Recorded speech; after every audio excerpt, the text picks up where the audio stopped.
Good morning my dear friends.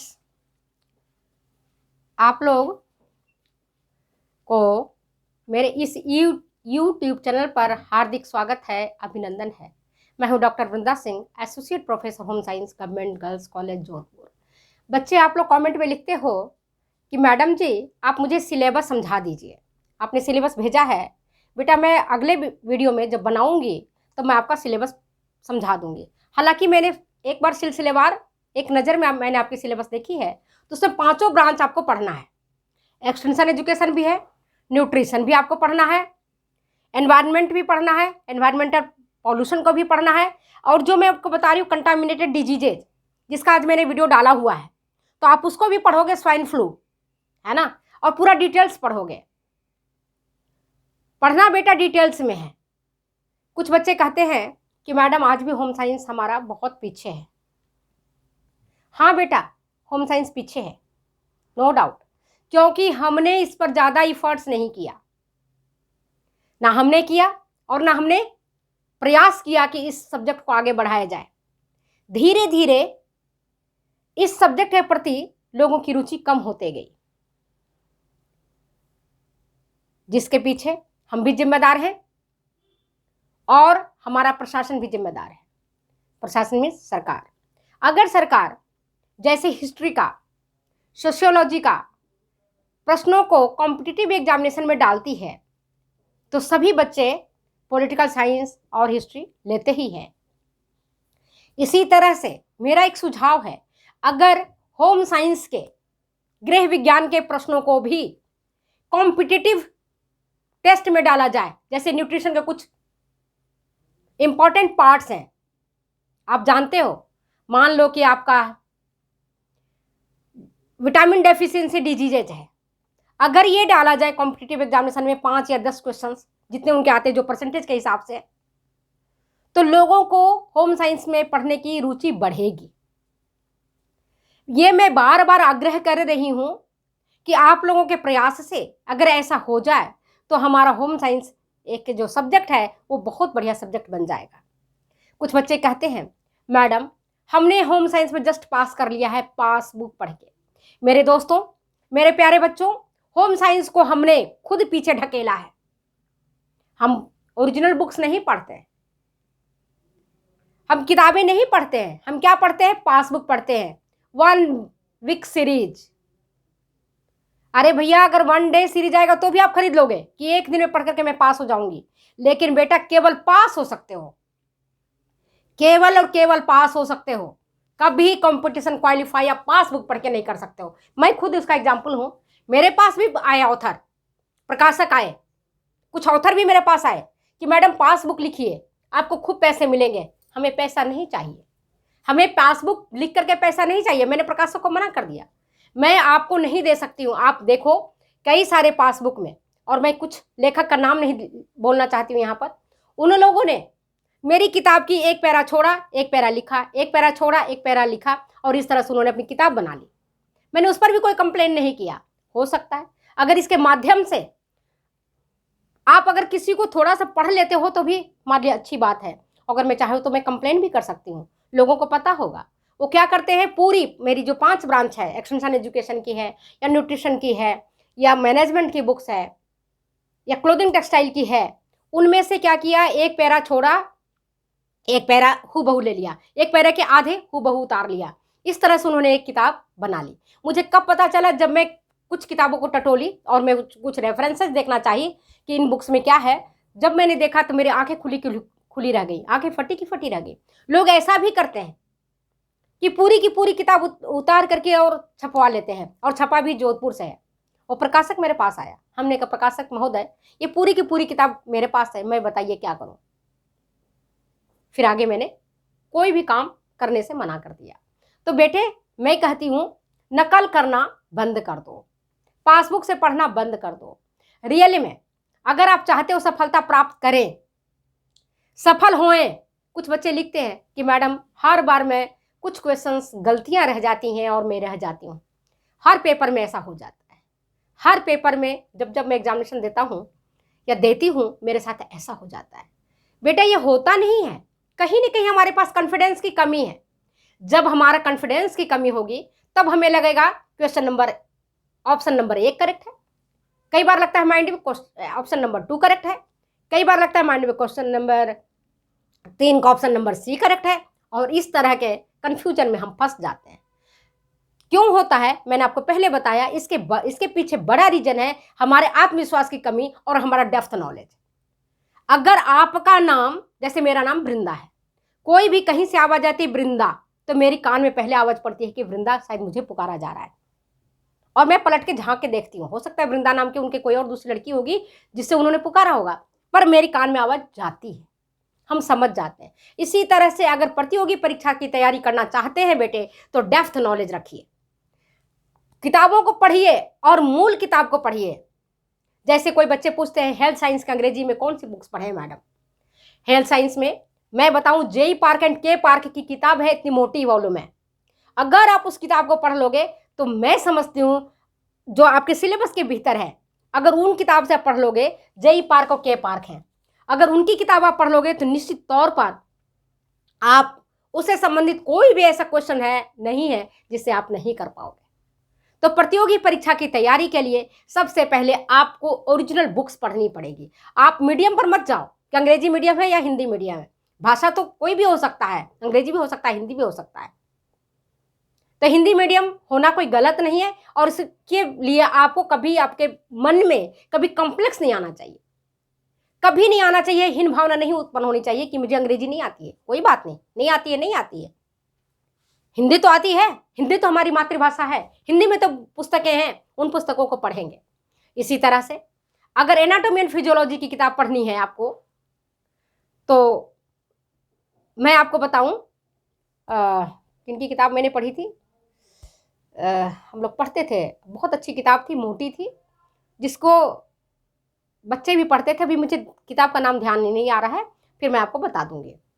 आपको nutrition की किताब पढ़नी है, एम.एस. स्वामीनाथन की बेस्ट बुक है, 2 वॉल्यूम है एम.एस. स्वामीनाथन की। ये किताब मेरे पास भी है, मैं आपको दिखा रही हूँ, कुछ किताबों को मैं आपको बता रही हूँ। एम.एस. स्वामीनाथन की फूड एंड न्यूट्रिशन है, बहुत अच्छी बुक है बेटा, ये देख रहे हो, बहुत सुंदर बुक है ये इसका न्यूट्रिशन की। इन किताबों को आप पढ़ करके आप कंपटीशन क्वालिफाई कर सकते हो। न्यूट्रिशन की बेस्ट बुक है। इसी तरह से रॉबिन्सन की बेस्ट बुक है। हेल्थ साइंस पढ़ना है आपको, प्रिवेंटिव मेडिसिन पढ़िए, के पार्क एंड जेई पार्क की, वो किताब भी मेरे पास है, भी मैं दिखा नहीं पा रही हूँ। और बाकी मेरी बुक्स तो आप जानते ही हो, वृंदा सिंह से आप इतने अटैच हो, इतने ज़्यादा आप मुझे प्यार करते हो, आप मेरी किताब तो होंगी। फिर भी मैं कुछ किताबों को आपको दिखा रही हूँ दोबारा। ये देखो, आहार विज्ञान और पोषण, इसका नई एडिशन भी आ रहा है, जिसमें आरडीए वगैरह जो नया चेंज हुआ है उसको भी मैंने किया हुआ है। इस किताब को भी आप देख सकते हो।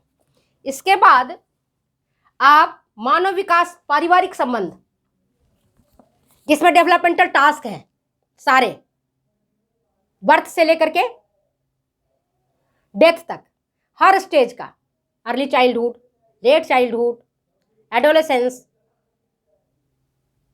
डिफरेंट डेवलपमेंटल टास्क, जैसे physical development, mental development, social development, सारे आपको मिल जाएंगे। इसके बाद गृह प्रबंध आंतरिक सज्जा, कई बच्चों ने मुझसे कहा है होम मैनेजमेंट वाली मैडम पढ़ा दीजिए। बिल्कुल पढ़ा दूंगी बेटा, बिल्कुल पढ़ा दूंगी, नो डाउट कि ना पढ़ाऊँ मैं तुमको, मुझे मौका दो, जितना मुझे टाइम मिलता है उतना मैं आपके साथ जुटी हुई रहती हूँ और पढ़ाते रहती हूँ। तो इसमें आपको सारी चीज़ मिल जाएंगी, पूरी मैनेजमेंट से संबंधित जितनी चीज़ें हैं ये बुक्स मिल जाएंगी। ऐसे निकल एंड डॉर्सी की किताब भी बहुत अच्छी है अंग्रेजी मीडियम के बालकों के लिए, निकल एंड डॉर्सी होम मैनेजमेंट, बहुत अच्छी किताब है। इसके बाद एक्सटेंशन एजुकेशन, जो मैंने हिंदी में लिखा हुआ है, प्रसार शिक्षा, इस किताब को भी आप देख सकते हो, पढ़ सकते हो, एक्सटेंशन एजुकेशन, ठीक है। इस किताब को आप देखिए, पढ़िए, दिख रहा है आपको, प्रसार शिक्षा, सारी चीज़ आपको मिल जाएगी। और अंग्रेजी में पढ़ना चाहते हैं तो अदिति रेड्डी की बहुत अच्छी बुक है।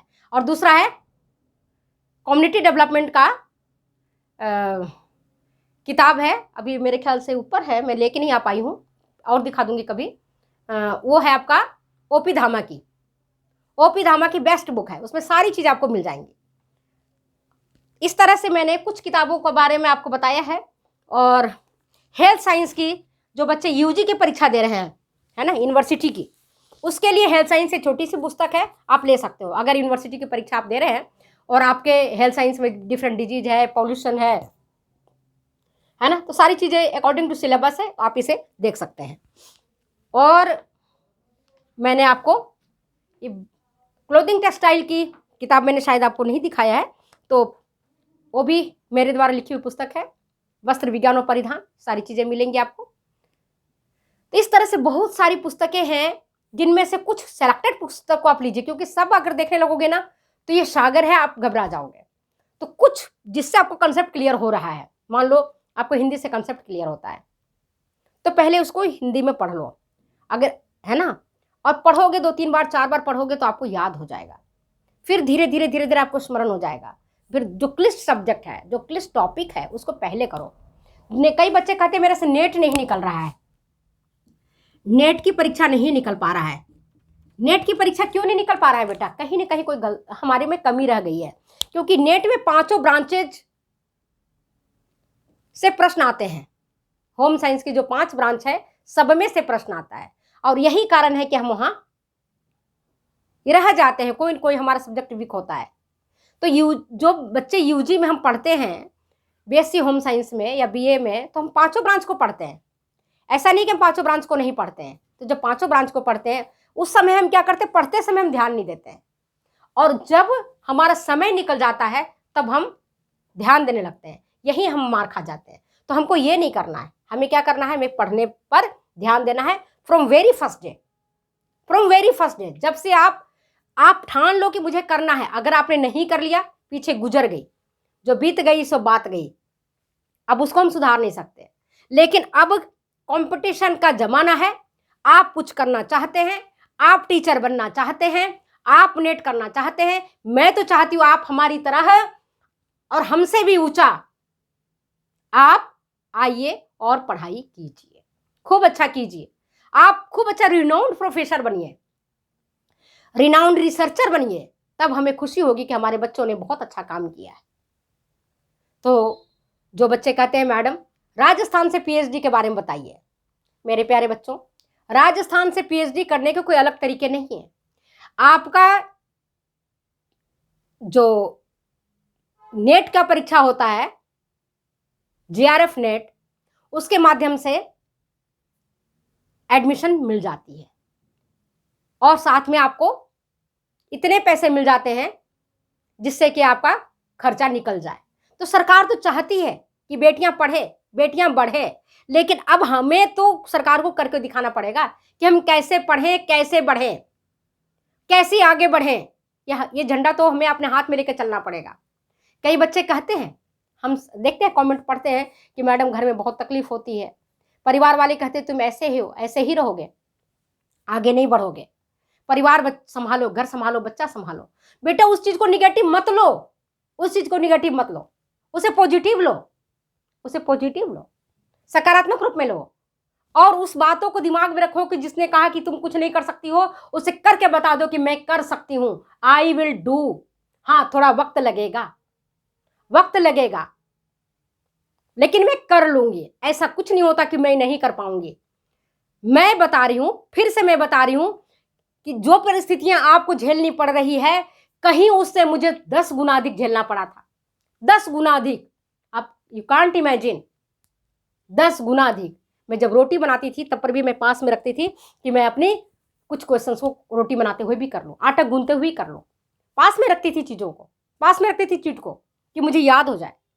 मैं चलती थी, मान लो कि हमें चलना पड़ता है, कहीं बाजार जाना पड़ता है, तो पर भी हमारे पास एक छोटा सा पुर्जा रहता था जो मुझे याद नहीं होता था, हमारे पर्स में, हमारे पॉकेट में, हमारे कहीं भी, जिसको मैं देख लेती थी और मुझे याद हो जाता था।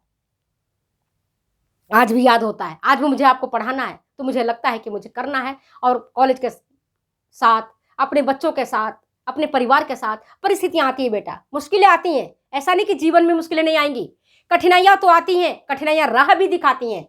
एक बात बता दूं, एक रास्ते बंद होते हैं 100 रास्ते खुलते हैं, कहीं न कहीं से प्रकाश आपके भीतर आएगा और आप देखोगे आप निकल जाओगे। लेकिन मेरी बात आपको माननी पड़ेगी, परमपिता परमेश्वर स्वयं कृष्ण पर विश्वास करना पड़ेगा, उस भोलेनाथ पर विश्वास करना पड़ेगा, उस स्वामी पर विश्वास करना पड़ेगा जिसको तुम जानती हो, जिसको तुम मानती हो।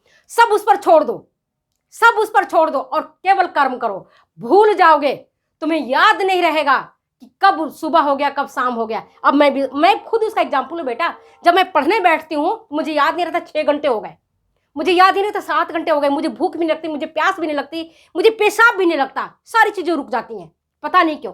लेकिन अगर मैं पढ़ने बैठ जाती हूँ तो रात भर निकल जाता है, पता ही नहीं चलता कब सुबह हो गया। अपने कठिन समय में आप अपने आप को इसी तरह से मेंटेन रखो, भाव रखो, भाव अंदर से भाव रखो पढ़ने का। मत समझो कि कठिन है, दुनिया तो आपको तंग करेगी, चाहे कोई भी हो, आपका परिवार का सदस्य हो, पड़ोसी हो, मित्र हो, सब अट्टहास करेंगे। लेकिन कब तक? जब तक तुम सफल नहीं होते हो तब तक। जिस दिन तुम सफल होगे उसी दिन वही व्यक्ति आपके गले में फूलों के माला लाएंगे, आपको मिठाई खिलाएंगे। वही व्यक्ति आपकी तारीफ करते नहीं आगाएंगे, लेकिन उसके लिए तुम्हें आगे आना पड़ेगा, आगे बढ़ना पड़ेगा, कभी पीछे मुड़ के नहीं देखना पड़ेगा। आप कर्ण को देखो, कर्ण की जिंदगी कितनी मुश्किल भरी थी।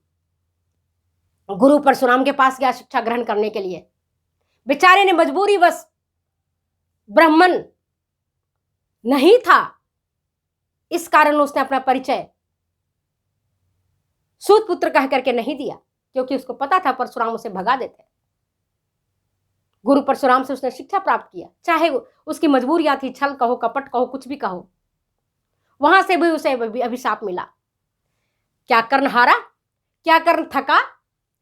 एवं कृष्ण को भी उनकी तारीफ करनी पड़ी, कर्ण की। अर्जुन के सामने कई बार कृष्ण ने स्वयं कहा है कि कर्ण तो दानवीर है। जब युद्ध होता था महाभारत का, अर्जुन और कर्ण आपस में टकराते थे, लड़ते थे, अर्जुन की बांध जाती थी, कर्ण का पहिया 3 गज पीछे चला जाता था। कृष्ण अर्जुन को कहते थे, वाह रे कर्ण, क्या बात है, तेरी पहिया 3 गज पीछे चली जाती है, 3 डेग पीछे चली जाती है। अर्जुन से रहा नहीं गया, बोले केशव ये क्या कर रहे हो? आप कर्ण की तारीफ करते हो, आप कर्ण की तारीफ करते हो और हमारी नहीं, जबकि मैं एक बाण चलाता हूं तो उसके पहिए तो कितने गज पीछे चले जाते हैं। केशव कहते हैं, कृष्ण कहते हैं, रे अर्जुन, तुम याद रखो, तेरे पहिए पर स्वयं कृष्ण बैठा है, स्वयं भगवान बैठा है, तब तेरे पहिया इतना जाता है। उसके पास तो कुछ भी नहीं है, उस बेचारे के पास, फिर भी वो अपने पुरुषार्थ से तुम्हारे पहिए को 3 गज पीछे ढकेल रहा है। तो जितने भी हमारे महान व्यक्ति हुए, वो कोई एक दिन में नहीं हुए, वो रातों रात नहीं हुए। उन्होंने, आप देखा, वो रात भर दिन भर कठोर परिश्रम करते हैं, सोचते हैं। जिन्होंने व्यवसाय को आगे बढ़ाया, जिन्होंने अपने कोचिंग सेंटर को आगे बढ़ाया, वो दिन रात लगे रहते हैं, तब जाकर के वो अपने मुकाम को हासिल करते हैं। तो इन बातों को आपको ध्यान में रखना पड़ेगा और तब जाकर के आप अच्छा करोगे। इस बात के लिए मैं अपने वक्तव्य को यहीं समाप्त करती हूँ और आपने जो मुझे प्रश्न पूछे उसका भी मैंने इस वक्तव्य के माध्यम से आपको संतुष्ट करने का प्रयास किया है। फिर मिलते हैं अगले वीडियो में, अगले एपिसोड के साथ। तब तक दो जाने की इजाज़त। Bye bye.